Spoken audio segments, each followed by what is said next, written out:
चला समृद्ध होऊया हा आपला गेल्या 4 वर्षापासूनचा प्रवास सुरू आहे. वाचनाची समृद्धी तुम्हाला कशी लाभत आहे याविषयी आपण हे घेत असतो. या वर्षी आपण 7वीला आहात आणि तुमचं आता अगदी शेवटचे 2 महिने बाकी असताना या महिन्यातली वाचन समृद्धी आपण पाहत आहोत. चला आपण वाचू शकता.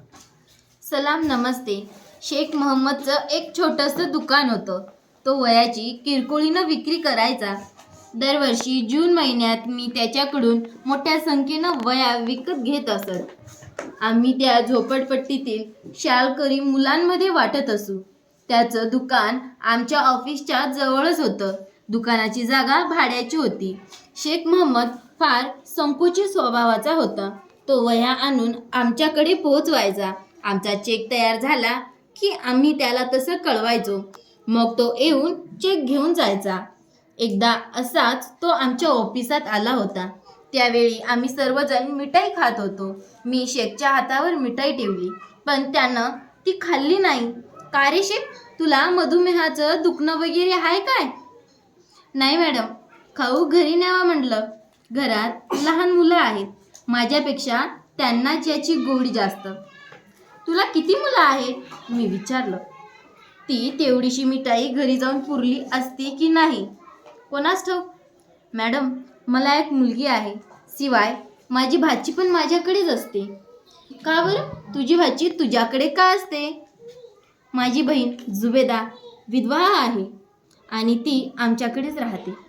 मला ते ऐकून शेखबद्दल वाईट वाटलं. तो एक छोटा दुकानदार होता. तो काही खूप कमवत नव्हता. त्यामुळे त्याच्या कुटुंबाविषयी आणखी माहिती काढावीशी मला वाटली.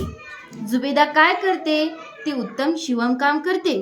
ती आणि माझी बायको अशा दोघीजणी मिळून घरी शिवणाचा व्यवसाय करतात. अल्लाची मेहरबानी आहे. आमचं छोटंसं भाड्याचं घर आहे. आम्ही समाधानी आहोत. त्याचं ते उत्तर माझ्या हृदयाला स्पर्श करून गेलं. आजकालच्या जगात समाधान हा शब्द तसा दुर्मिळच झाला आहे. असेच काही महिने लोटले. एक दिवस शेखचा मला फोन आला. मॅडम, या खेपेला मला चेक ॲडव्हान्समध्ये देऊ शकाल का? का रे शेख, काही खास कारण? होय मॅडम, जुबेदाला कॅन्सर झालाय. उद्या तिचं ऑपरेशन आहे. मी ताबडतोब ऑफिसात निरोप ठेवून चेक त्याच्या घरी ठेवून दिला. त्याबद्दल मनात छान, आपण चांगलं वाचन केलं आहे. अगदी व्याकरणातल्या जे काही विरामचिन्ह आहे त्यांचासुद्धा विचार केला आहे. आपण शेवटी पुढच्या महिन्यात आणखी एकदा शेवटचं तुमचं या शाळेतील वाचनाच्या ह्याचा परीक्षण करणार आहोत. तुम्ही छान केलं आहे. थँक्यू.